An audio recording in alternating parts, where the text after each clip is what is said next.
কিয়ামতের পূর্বে মদ, নেশা, জুয়া বেড়ে যাবে। হুজুর বলতেন, দোয়া করবা, আল্লাহ আমার সেই যুবক বানায়েন না যে মদ পান করবে, নেশা করবে, জুয়া খেলবে। তাহলে কিয়ামতের এই চিহ্ন তো আপনি আমারে দিয়ে দেখাইলেন, আমাকে দিয়ে দেখাইলেন।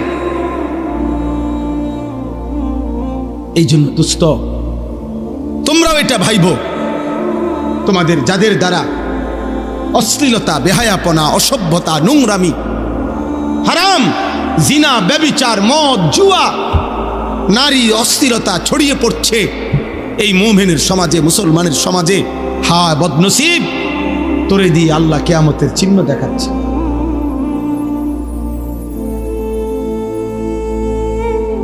তোমাকে দিয়ে আল্লাহ তাআলা কিয়ামতের চিহ্ন দেখাচ্ছে। বেঈমানের অনুসরণ বেড়ে যাবে।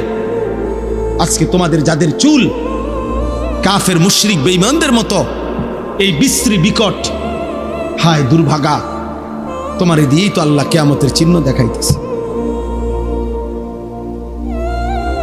তোমাদের যাদের মা তোমাদেরকে ভয় পায়, বাবা ভয় পায়, একটা কথা বললে তুমি ঘাড় পাক দাও, তুমি মার অবাধ্য সন্তান, তুমি বাবার অবাধ্য সন্তান, তো নাফরমান, তোমাকে দিয়েই তো আল্লাহ কিয়ামতের চিহ্ন দেখাচ্ছে। তো তোমার আখিরাত কি হবে? তোমার কবর কি হবে? তোমার পরকাল কি হবে? তোমার আগামী ভবিষ্যৎ কি হবে? তুমি ভেবে দেখো, ভেবে দেখো। জিনা, ব্যভিচার বেড়ে যাবে, নারীর সাথে হারাম সম্পর্ক বেড়ে যাবে। এখন তোমরা যারা এর মধ্যে লিপ্ত আছো, তুমি কি বুঝো না যে আল্লাহ তোমাকে দিয়ে কিয়ামতের চিহ্ন দেখাচ্ছে? এই জন্য দোস্ত আমার, বাপ আমার, প্রিয় ভাই আমার, বন্ধু আমার, এটা বোঝা উচিত আমার। আমি কেন সেই যুবক হব? আমি কেন সেই মানুষ হব যাকে দিয়ে আল্লাহ কিয়ামতের খারাপ মন্দ চিহ্ন দেখাবে? আমি কেন হব তা? এই জন্য আমরা বললাম, প্রত্যেকটা মানুষের কাছে, এই যারা কষ্ট করে এই গভীর রাতে এই প্রচন্ড গরমের মধ্যে বসে আছেন, বাপ আপনারাও ভাববেন, ছেলেরা তোমরাও ভাববা, এমন যেন না হয় আমারে কষ্ট দিলা। কত সন্তান মায়ের রক্ত মাখাছে, চোখের পানি।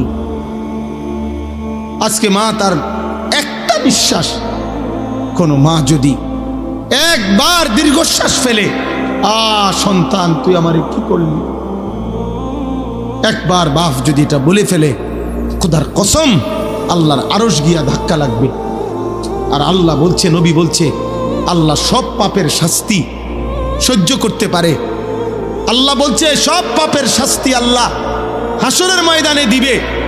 খোদার কসম নবী বলছে, উম্মত কুল্লু যুনুবি ইউআখিরুল্লাহু ইলা আজালিম মুসাম্মা, সকল পাপ আল্লাহ চাইলে কিয়ামত পর্যন্ত বিলম্ব করতে পারে শাস্তি, কিন্তু ইল্লা আকুল ওয়ালিদাইন, মা বাবার নাফরমানি আল্লাহ এই পাপ আল্লাহ সহ্য করে না। নবীজি বলছে লাইয়া মুতা হাত্তা ইউআযযিবাহুল্লাহু ফিল আরদ, আল্লাহ তাআলা মা বাবার নাফরমান সন্তানকে মৃত্যু দিবে না যতক্ষণ পর্যন্ত আল্লাহ তাকে দুনিয়াতে বেইজ্জতি না করবে। রাতের 12টা 11 বাজে, তাহলে রাত 12টা 11 পর্যন্ত যেই যুবক সজাগ থাকতে পারলা, সেই তুমি কেন সেজদা দিতে পারলা না বাপ? বলো না আব্বা, কেমনে ঘুমাইবা এখন? সারাদিন মোবাইলে হয়তো নারী দেখছো, ছবি দেখছো, অশ্লীল দৃশ্য দেখছো। সারাদিনে যারা পেশাব করে হয়তো পানি নাও নাই, টয়লেট পেপার ব্যবহার করো না, শরীরও নাপাক, আর এই অশ্লীল নারীর ছবি দেখলে হারাম বীর্যপাত হয়, এ কারণেও শরীর নাপাক। এক ওয়াক্ত নামাজও পড়ো নাই, এই অবস্থায় যে ঘুমাইলা, নাপাক দেহ, নাপাক শরীর, দিলটাও নাপাক, এই নাফরমান, এই ঘুম যদি আর না ভাঙে,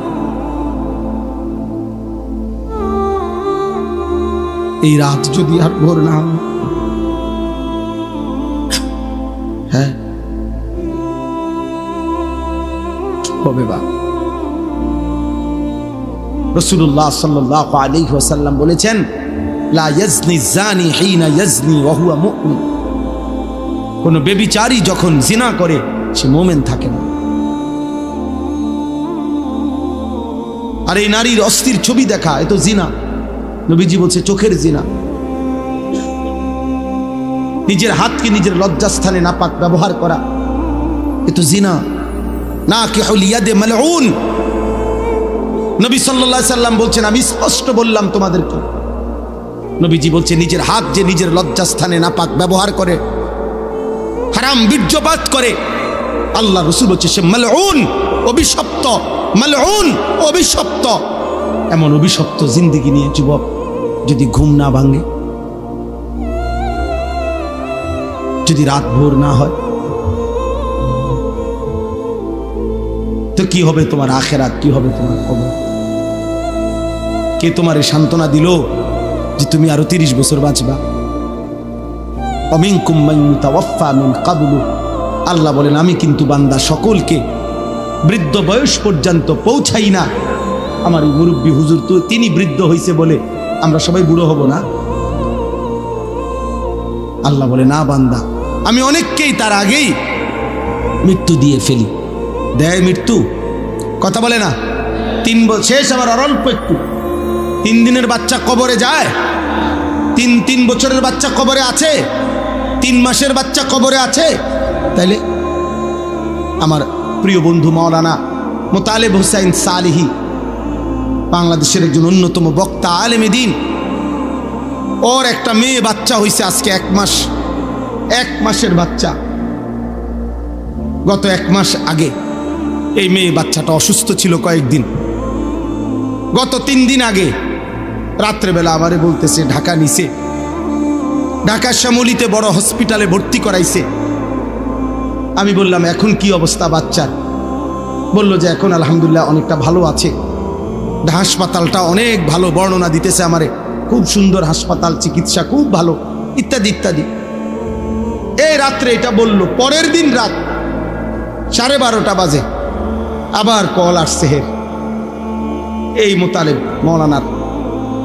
আবার যখন আমি মোবাইল রিসিভ করছি পরের দিন রাত 12:30টায়, ও দেখি কাঁদতেছে।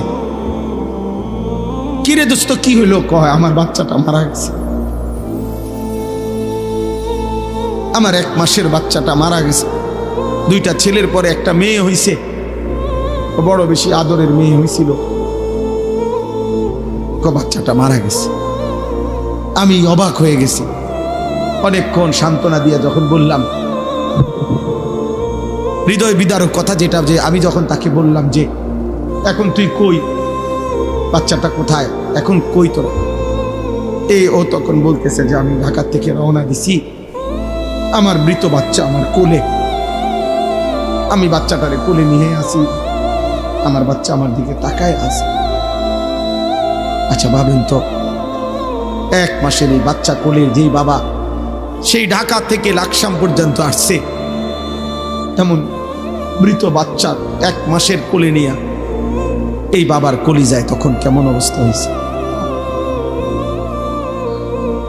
ওই গর্ভধারিণী মায়ের হৃদয়ের অবস্থা তখন কি হয়েছে?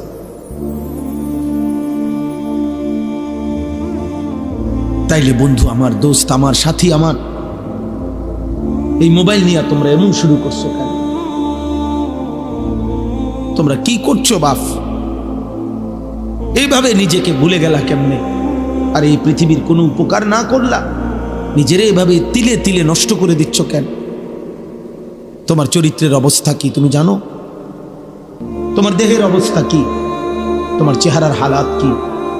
চুল রাখছো মুশরিকের মতো, শরীর নাপাক করে রাখো। আহা, আল্লাহ তোমাদের উপরে দয়া করেন, আল্লাহ তোমাদের উপরে রহম করেন। এটা কেমন জীবন আব্বা? 1 ওয়াক্ত নামাজ পড়তে মন চায় না, কেমন জীবন? কোনদিন মালিকের নাম আসা। আজকে আমি মসজিদে জুমার নামাজে আমার জুমার বয়ানের তাফসিরে বলছি, শয়তানকে শয়তান কেন বলা হয়? শয়তানকে শিন তা নুন, শয়তানের মূল অক্ষর, অর্থ হলো 24 ঘন্টা যার প্রতি মুহূর্ত যে হক থেকে, সত্য থেকে দূরে, এই জন্য তাকে শয়তান বলা হয়। অর্থাৎ 1 সেকেন্ড যে নিজে এবং তার অনুসারীদেরকে 24 ঘন্টা যে হক থেকে, সত্য থেকে, আল্লাহর পথ থেকে সরায়া রাখতে চায়, এই জন্য তাকে শয়তান বলে। তাহলে দোস্ত, শয়তানের সিফাত যে সে নিজে এবং তার অনুসারীদেরকে আল্লাহর পথ থেকে 24 ঘন্টা সরায়া রাখতে চায়। তাহলে 24 ঘন্টার একটা দিনে তোমাদের যাদের একটা ওয়াক্ত নামাজের সেজদা জুটলো না কপালে, তুমি কিংবা তোমার আশেপাশের কোনো বন্ধু, তাহলে তুমি তো নিজে এবং তোমার বন্ধুদেরকে তুমি তো যেই পথে পরিচালিত করিলা, এ তো শয়তানের আখলাক, এ তো ইনসানের আখলাক হইতে পারে না, এ তো মানুষের চরিত্র হইতে পারে না। না তো একটা 24 ঘন্টার দিন কেমনে পার করে দিলা, যে 24 ঘন্টায় একটা সেজদাও দিলা না আল্লাহরে, একবার মুখ দিয়া আল্লাহ এই নামটাও বের হইল না, এত বড় দুর্ভাগা তুই কেমনে হইলি বাপ, কেমনে হইল? আমার অস্থিরতা তো এটা নিয়া, আমার অশান্তি তো এটা নিয়া, যারে কিভাবে সম্ভব মুসলমানের ঘরে জন্ম নিয়ে ইমানদার মা বাবার সন্তান হয়ে, এটা কেমন ছেলে কেমন মেয়ে যার 24 ঘন্টায় একবার তার মুখ দিয়া তার রবের নাম বের হইল না?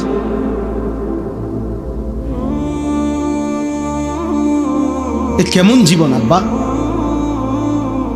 এ কেমন জিন্দেগি? আল্লাহ আমাদেরকে হেফাজত করে। মানুষ একদিনে বদলায় না, মানুষ একদিনে বদলায়, কিন্তু শুনতে থাকলে হৃদয়ে জমতে থাকে। মানুষ চোখে যা দেখে তার হৃদয়ে জমে, কানে যা শুনে তার হৃদয়ে জমে।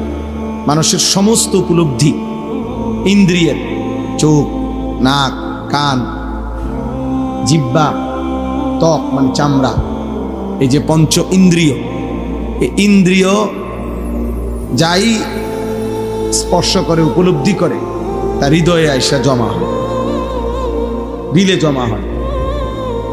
এই দিলের মধ্যে জমা হলে এখান থেকে এরপরে প্ল্যানিং প্রোগ্রাম হয়, এটা করবে না না করবে, কি করবে না করবে, যাবতীয় চিন্তা ফিকির অন্তরে তৈরি হয়।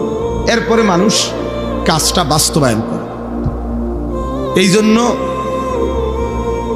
কেউ যদি চোখে দেখে, কানে শোনে, হৃদয়ে জমে, এবং পরবর্তীত প্রয়োজনে আল্লাহ চাইলে সেটা তার হৃদয়ে ভেসে ওঠে, স্মৃতিতে ভেসে ওঠে। এটার একটা সহজ উদাহরণ হইল, আমরা প্রত্যেকেই, আমি আমার কথা বলি, আমি যে সেই ছোটবেলায় 90 সালের পরে, 90, 91, 92 সালের আগে প্রাইমারি স্কুলে পড়ছি, তাহলে আমি যে আজকে কত বছর আগে, ধরে নেন 35 বছর আগে, আমার সেই প্রাইমারি স্কুলের সাথী যারা, যাদের সাথে আমি পড়ছিলাম সহপাঠী, হয়তো অনেকেই আমি 35 বছরেও আর দেখি নাই, কিন্তু তাদের যাদের নাম আমার মনে আছে, ওদের নাম আমি স্মরণ করলেই আমার এখনো তাদের চেহারা ভাইসা ওঠে। আমার মনে পড়ে ও কেমন আছিল, ওই আমার ওই বন্ধুটা। তাইলে কি বোঝা গেল? এই হৃদয়ের জমা কথাগুলো, স্মৃতিগুলো মুছে না, প্রয়োজনের মুহূর্তে জ্বলে ওঠে, ভেসে ওঠে, স্মৃতিপটে ভেসে ওঠে। এই কারণে আল্লাহর কথা শুনতে হয়। শুনতে থাকলে আল্লাহ তাআলা প্রয়োজনের মুহূর্তে, আল্লাহ যেদিন চাইবে, যখন চাইবে, কোনো না কোনো শব্দ, কোনো না কোনো কথার উসিলা করে, কোনো না কোনো উপলক্ষ করে আল্লাহ তাআলা তার বান্দাকে হেদায়েত দিয়ে দিবে। মূলত আসলে আমাদের তো বলারই জিম্মাদারি, পরিবর্তন, জীবন গঠন, আখিরাতমুখী জিন্দেগি, কবরের ফিকির, জাহান্নামের ভয়, জান্নাতের আশা আকাঙ্ক্ষা, এই সবটাই আল্লাহর ফয়সালা।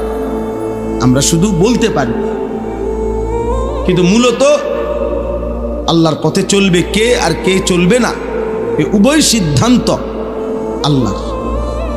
আরো সহজ উদাহরণ দেই, রাসূলুল্লাহ সাল্লাল্লাহু আলাইহি ওয়াসাল্লাম মক্কার জমিনে যখন কালেমার দাওয়াত দিচ্ছিলেন, তো আল্লাহ তাআলা বলছে, বন্ধু দাওয়াত দিতে থাকেন, আপনার দাওয়াত আপনি দেন, আপনি পুরা দিল দিয়া বলেন, বাকি আমি আল্লাহ ফয়সালা দিলাম, আমি কাকে রাখবো আর কাকে রাখবো না, ইমানের পথে, ইসলামের পথে আগামীর পৃথিবীর জন্য, সারা বিশ্বময় ইসলাম ছড়িয়ে দেওয়ার জন্য আপনার সাহাবী হিসাবে আমি কাদেরকে গ্রহণ করব আর কাদেরকে গ্রহণ করব না। আল্লাহ বলছে, বন্ধু এটা সম্পূর্ণ আমি আল্লাহর ফয়সালা। দাওয়াত আপনি সকলকে দেন, কিন্তু লোক নিমু আমি। এই জন্য কুরাইশ বংশেই নবী দাওয়াত দিছেন। আবু জেহেল, আবু বকর দুইজনই কুরাইশ বংশ, আবু লাহাব, ওমর দুইজনই কুরাইশ বংশ, উতবা, শাইবা, ওসমান, আলী ওরা উভয়ই কুরাইশ বংশের, একই বংশের, একই মহল্লার। তো নবী সাল্লাল্লাহু আলাইহি সাল্লাম উভয়ের কাছে, সকলের কাছে কালেমার দাওয়াত দিছেন। তো আল্লাহ যেন বলছেন, বন্ধু আবু বকরকে নিলাম, আবু জেহেলকে নিলাম, ওমরকে নিলাম, আবু লাহাবকে নিলাম না, ওসমানকে নিলাম, আলীকে নিলাম, উতবা, শাইবাকে নিলাম না। তাহলে আবু বকরকে কেন নিলেন, আবু জাহেলকে কেন নিলেন না? কার ফয়সালা? আল্লাহর ফয়সালা। এই জন্য আমি নওজোয়ান, আমি সবসময় কথাটা বলি, আগামীর পৃথিবীতে মনে রাখবা বাবা, ইমানের বিজয় হবে, ইসলামের বিজয় হবে, কালেমার বিজয় হবেই হবে। নবীজি সাল্লাল্লাহু আলাইহি ওয়াসাল্লামের অসংখ্য অগণিত ভবিষ্যৎবাণী স্পষ্ট আছে বিশুদ্ধ হাদিসে। মাহদী আসবে, দাজ্জালও বের হবে, আর দাজ্জালের শেষ পর্যন্ত পতন হবে, পৃথিবীর শেষ ইহুদিটা ধ্বংস হবে। সারা বিশ্বময় মাহদীর নেতৃত্বে ইমানের পতাকা, ইসলামের খেলাফত প্রতিষ্ঠিত হবে। তাহলে সেই মাহদীর সৈনিক হওয়ার জন্য, দাজ্জালের বিরুদ্ধে লড়বার জন্য, বিশ্বময় কালেমার পতাকা আবার বিজয়ের পতাকা উড়াবার জন্য যে পরিমাণ ইমানদার, সাহসী যুবক, নওজোয়ান, মুজাহিদ লাগবে, সেটা আল্লাহ ঠিকই নেবে, সেটা আল্লাহ ঠিকই বাছাই করবে। দোস্ত আমার, বন্ধু আমার, দেখার বিষয় হলো তোমারে নিবে কিনা, তোমাকে মালিক নেবে কিনা। দিন মালিক তার দিনের বিজয়ের জন্য যে কয়জন দরকার তিনি তো সে কয়জন নিবেনি, তোমারই নিবে কিনা। আল্লাহ যদি বলে, বন্ধু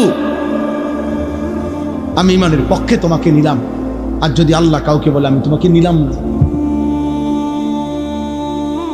তখন মান ইয়াহদিহিল্লাহু ফালা মুদিল্লা লাহু ওয়া মান ইউদ্লিলহু ফালা হাদিয়া।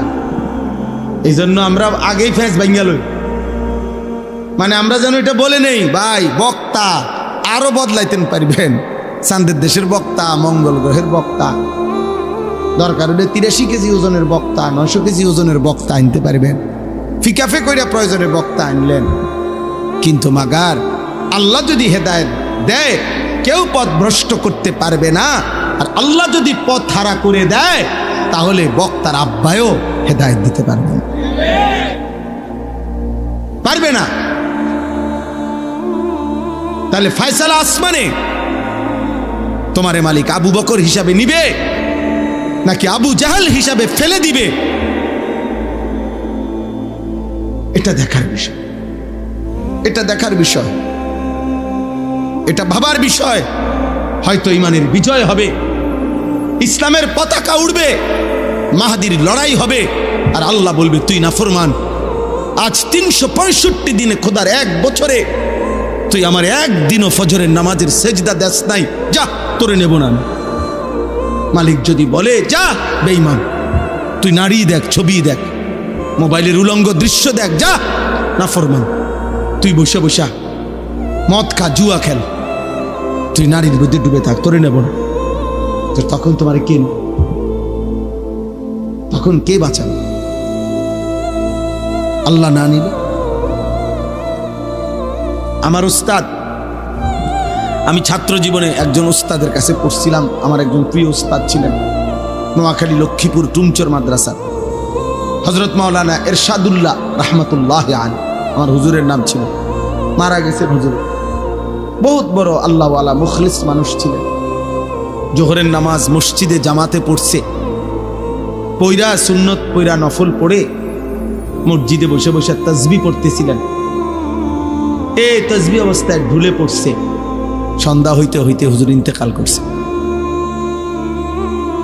তো এই হুজুর আমার মনে আছে আমাদেরকে সবকে বলছিল, ক্লাসে আমাদেরকে একদিন নসিহত করতে গিয়ে বলছিল যে বাবারা, কিয়ামতের পূর্বে নবীজি সাল্লাল্লাহু আলাইহি ওয়াসাল্লাম বলছেন অনেক মন্দ আলামত, কিয়ামতের অনেক মন্দ আলামত প্রকাশ পাবে। যেমন মদ পান বেড়ে যাবে, হত্যা খুন বেড়ে যাবে, নাচ গান নর্তকীর বাদ্যযন্ত্র বেড়ে যাবে, মায়ের নাফরমানি বেড়ে যাবে, বাবার অবাধ্যতা বেড়ে যাবে, বন্ধুদের আড্ডা বেড়ে যাবে, রাষ্ট্রীয় সম্পদ নিজের ব্যক্তিগত সম্পদ হিসাবে বক্ষণ করে ফেলবে, যাকাতকে জরিমানা মনে করবে, আমানতকে নিজের মনে করে খাইয়া ফেলবে। এরকম অনেক আলামত আছে। তো মনে করেন এই 10টা আলামত, এগুলা মন্দ আলামত কিনা? কথা বলে না। আল্লাহ নবী সাল্লাল্লাহু আলাইহি ওয়াসাল্লাম এগুলা বলছেন, এগুলা প্রকাশ পাবেই পাবে কিয়ামতের পূর্বে। এখন এগুলা আছে কিনা বলেন তো? এখন আমার হুজুর আম করে বলছিলেন যে বাবা, দিবানিশি দোয়া কইরো আল্লাহ যেন কিয়ামতের এই মন্দ আলামত তোমারে দিয়া যেন প্রকাশ না করে। আমার স্পষ্ট মনে আছে হুজুর এটা বলতে। মনে করেন এটা কিয়ামতের আলামত যে কিয়ামতের পূর্বে মায়ের নাফরমানি সন্তান বেশি করবে, তো আল্লাহর কাছে চাইতে হবে, মাওলা ওই সন্তান আমারে বানায়েন না যে সন্তান তার মার নাফরমানি করে। কিয়ামতের পূর্বে মদ নেশা জুয়া বেড়ে যাবে। হুজুর বলতেন দোয়া করবা, আল্লাহ আমারে সেই যুবক বানায়েন না যে মদ পান করবে, নেশা করবে, জুয়া খেলবে। তাহলে কিয়ামতের এই চিহ্ন তো আপনি আমারে দিয়ে দেখাইলেন, আমাকে দিয়ে দেখাইলেন।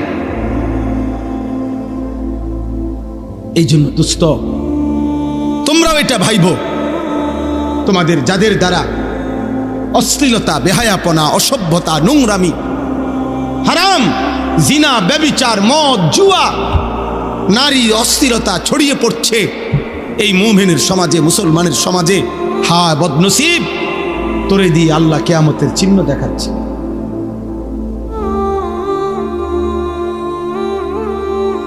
তোমাকে দিয়ে আল্লাহ তাআলা কিয়ামতের চিহ্ন দেখাচ্ছে। বেঈমানের অনুসরণ বেড়ে যাবে।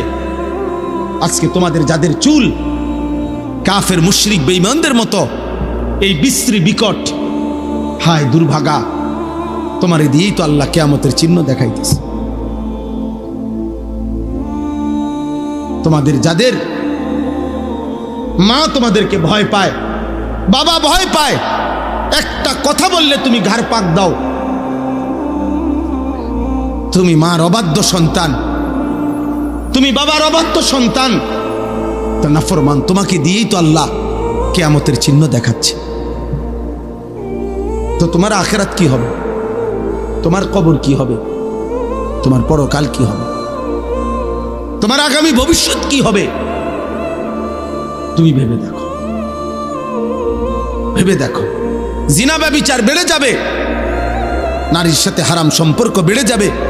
এখন তোমরা যারা তার এর মধ্যে লিপ্ত আছো, তুমি কি বুঝো না যে আল্লাহ তোমাকে দিয়ে কিয়ামতের চিহ্ন দেখাচ্ছে? এই জন্য দোস্ত আমার, বাপ আমার, প্রিয় ভাই আমার, বন্ধু আমার, এটা বোঝা উচিত আমার। আমি কেন সেই যুবক হব? আমি কেন সেই মানুষ হব যাকে দিয়ে আল্লাহ কিয়ামতের খারাপ মন্দ চিহ্ন দেখাবে? আমি কেন হব তা? এই জন্য আমরা বললাম প্রত্যেকটা মানুষের কাছে, যারা কষ্ট করে এই গভীর রাতে এই প্রচন্ড গরমের মধ্যে বসে আছেন, বাপ আপনারাও ভাববেন, ছেলেরা তোমরাও ভাববা, এমন যেন না হয় আমারে কষ্ট দিলা। কত সন্তান মায়ের রক্ত মাখাচ্ছে, চোখ পানি। আজকে মা তার একটা নিঃশ্বাস কোনো মা যদি একবার দীর্ঘশ্বাস ফেলে, সন্তান তুই আমারে কি করলি, একবার বাপ যদি এটা বলে ফেলে, খোদার কসম আল্লাহর আরশ গিয়া ধাক্কা লাগবে। আর আল্লাহ বলছে, নবী বলছে, আল্লাহ সব পাপের শাস্তি সহ্য করতে পারে। আল্লাহ বলছে সব পাপের শাস্তি আল্লাহ হাসরের ময়দানে দিবে। খোদার কসম নবী বলছে, উম্মত কুল্লু যুনুবি ইউআখিরুল্লাহু ইলা আজালিম মুসাম্মা, সকল পাপ আল্লাহ চাইলে কিয়ামত পর্যন্ত বিলম্ব করতে পারে শাস্তি, কিন্তু ইল্লা আকুল ওয়ালিদাইন, মা বাবার নাফরমানি আল্লাহ এই পাপ আল্লাহ সহ্য করে না। নবীজি বলছে লাইয়া মুতা হাত্তা ইউআযযিবাহুল্লাহু ফিল আরদ, আল্লাহ তাআলা মা বাবার নাফরমান সন্তানকে মৃত্যু দিবে না যতক্ষণ পর্যন্ত আল্লাহ তাকে দুনিয়াতে বেইজ্জতি না করবে।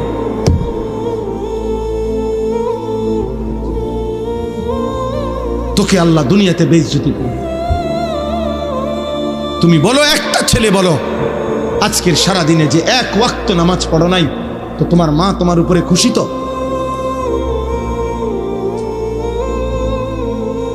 তোমার বাবা তোমার উপরে খুশি তো? দিবানিশি যারা মোবাইলে নারী ছবি অস্থির দৃশ্য দেখো, তোমার মা তোমার উপরে রাজি তো? তোমার বাবা তোমার উপরে খুশি তো?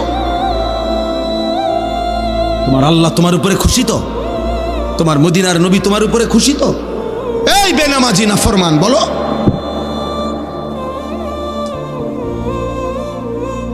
বলো, রাত 12টা বাজে যারা আজকের সারা দিনে এক ওয়াক্ত নামাজ পড়লা না, একটা সেজদা দিলা না, তুমি নাফরমান, এখানে বৈশা করবাটা কি? আমারে ভালোবাসলে তোমার কি, তোমারে ভালোবাসলে আমার কি? আমি তো ভোটে দাঁড়াইছি না, আমার তো এটা নির্বাচনী জনসভা না, আমি তো কোনো প্রার্থী না, জনপ্রিয়তা দিয়ে আমি কি তা করব? খোদার কসম, রব্বে কাবার কসম, জনপ্রিয়তা আখিরাতের বিবেচনায়, পরকালের বিবেচনায় জনপ্রিয়তার পরিচিতি, সুনাম, সুখ্যাতির দুনিয়াবি 2 পয়সার কোনো ভ্যালু নাই, 2 পয়সার কোনো ভ্যালু নাই। ভুয়া, ধোঁকা বেটা, এগুলা দুনিয়াবি পদ পদবি হাসিলের জন্য হইতে পারে, আখিরাতে এটা দিয়ে করবো কি? আমারে যদি 10 কোটি মানুষ চিনে, আমার কবর রাজা মাপ, তো আমি এটা দিয়ে কিতা করবো? আমি এটা দিয়ে কিতা করবো? কি করবো? ঘাস কাটুম এটা দিয়ে?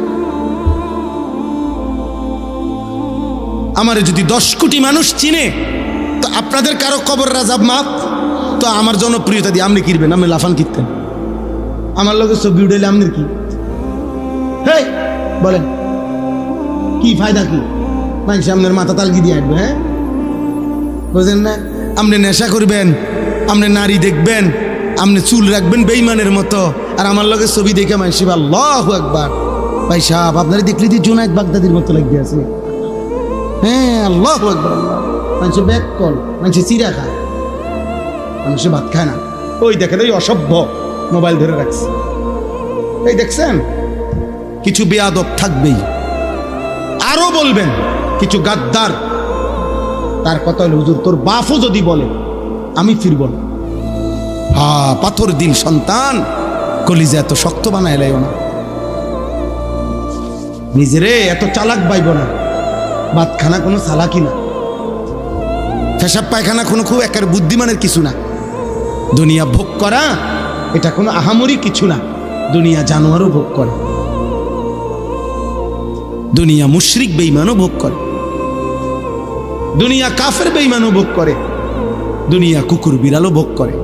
এজন্য আমি ভাত খাইতে পারি, এর আমি ঘুম যাই, আমি পেশাব পায়খানা করি, আমি সারা রাত নারী দেখি, বেটা একটা মানুষও টের পায় না। না আপনি বিরাট চালাক, আরে সুবহানাল্লাহ আমি বহুত বুদ্ধিমান।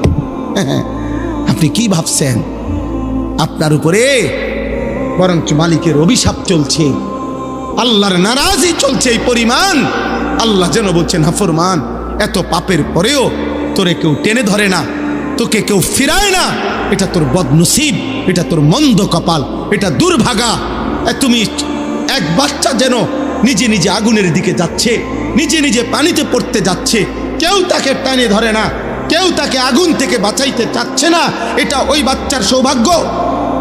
কথা বলে না কেন? এটা ওই বাচ্চার সৌভাগ্য?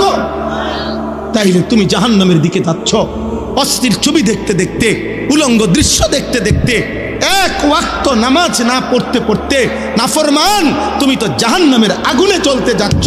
তোরে কেউ টেনে ধরে না, তোরে কেউ ফিরায় ধরে না, তো এটা কি তোর সৌভাগ্য বেটা? বদনসিব, এটা তো তোর দুর্ভাগ্য বাবা। তুই এমন মন্দ কপাল হইলি কেমনে বাপ? 365 দিনে একদিনও ফজরের নামাজ পড়লি না বাপ। কেউ তোরে ডাকলো না কেন? কেউ তোরে ডাকলো না কেন? এক বছরে কেউ জন্য কোনো মা, তোমার বাবা, তোমার স্বজন কারো একটু ফিকিরেও আসলো না? আমার 16 বছরের ছেলেটা যে নামাজ না পড়ে ঘুমায় আছে, আহারে ওর কি হবে? আমি তো আজকের ভোরেও আমার সন্তান যতক্ষণ পর্যন্ত ঘুম থেকে না উঠছে ততক্ষণ দাঁড়াইয়েই ছিলাম, আব্বা উঠো উঠো, আবার শুয়ালায় আবার উঠাইছি। তারপরে আমার সন্তান 9 বছরের ছেলে, আমার 14 বছরের ছেলে, আমি বাপফুত মিল্লা এর পরে ফজরের নামাজ জামাতে পড়ছি।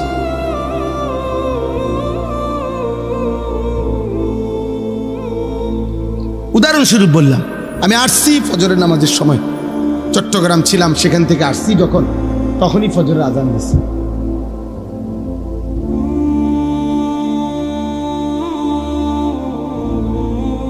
এই জন্য আব্বা মনে করো না বাপ, গুনার পথে চলতেছ, নাফরমানির পথে চলছো, কেউ ফিরায় না।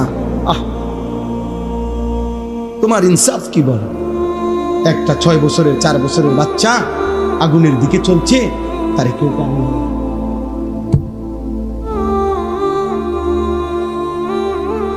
এটা যেমন দুর্ভাগ্য, তুমিও তো জাহান্নামের আগুনের দিকে যাচ্ছ, তোমারে কেউ টেনে ধরছে না, এটাও দুর্ভাগ্য,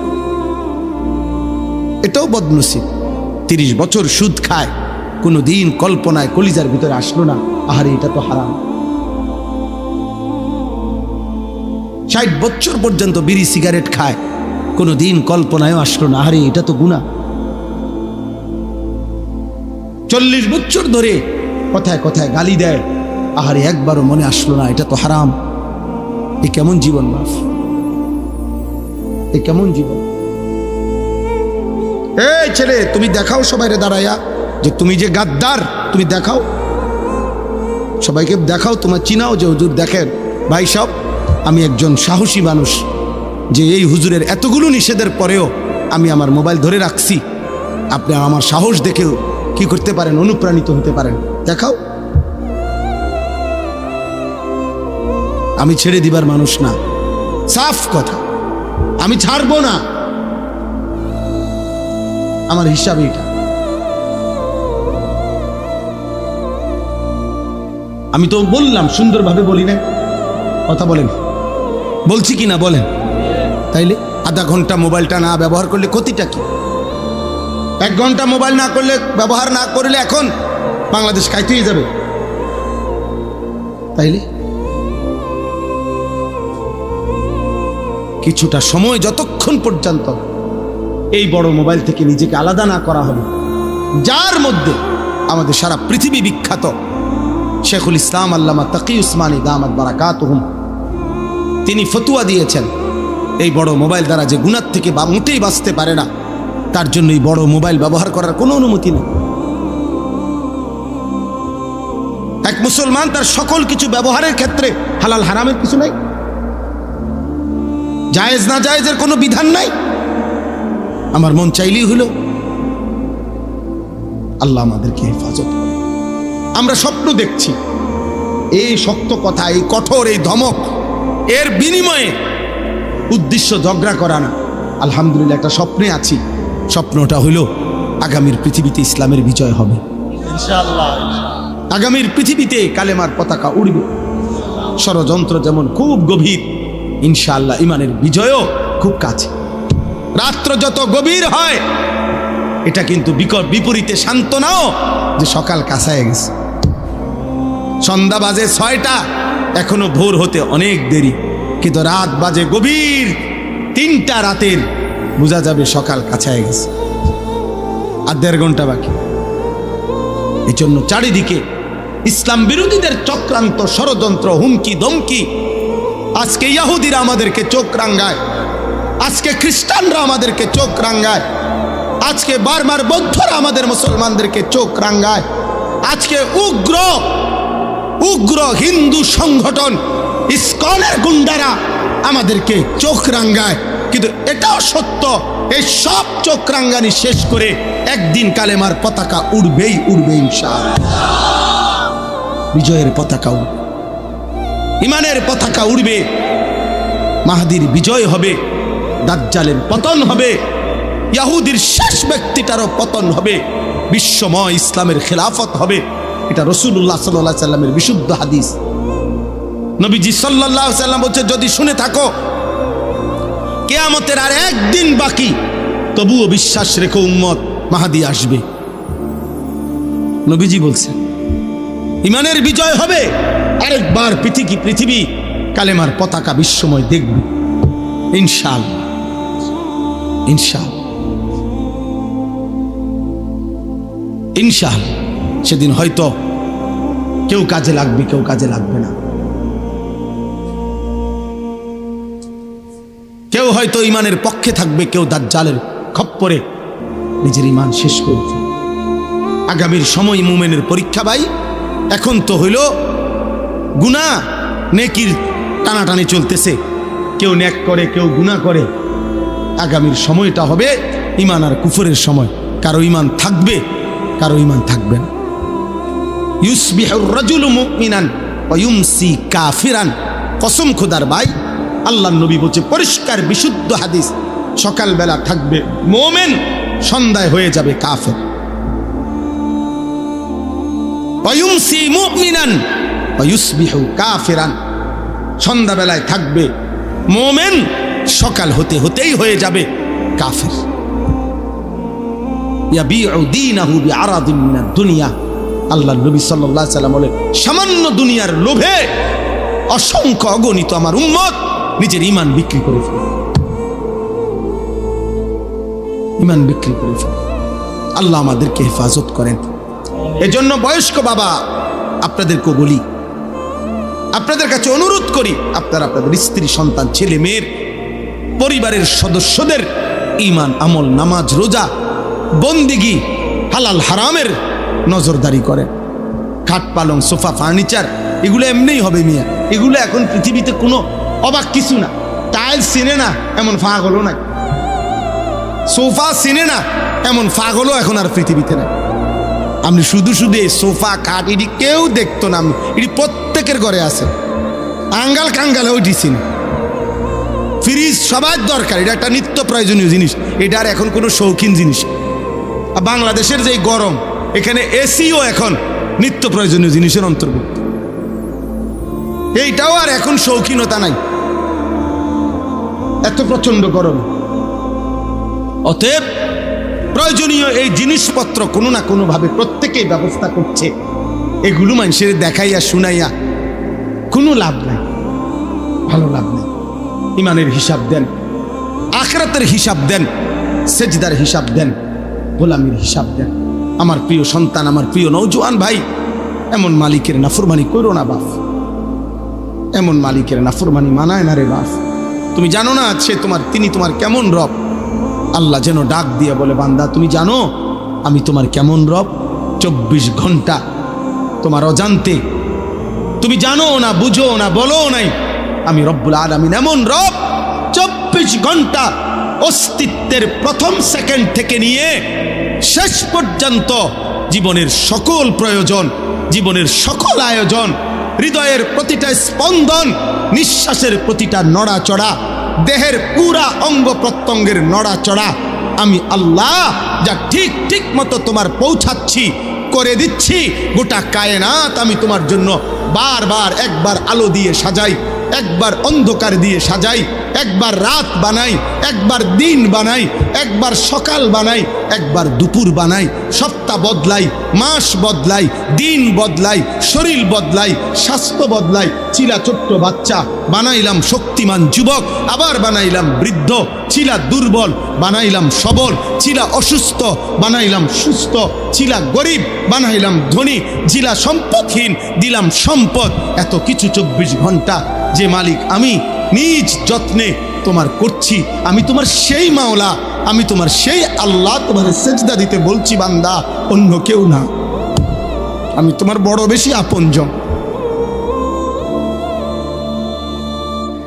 আমার ইচ্ছা ছাড়া তোমার নিঃশ্বাস চলে না, আমার ইচ্ছা ছাড়া তোমার চোখ নড়ে না। তুমি কেমনে পারলা বান্দা আমার মতো মালিকরে সেজদা না দিতে? বলো না আব্বা, বলো না ভাইয়া, আমার প্রিয় সন্তান, বলো।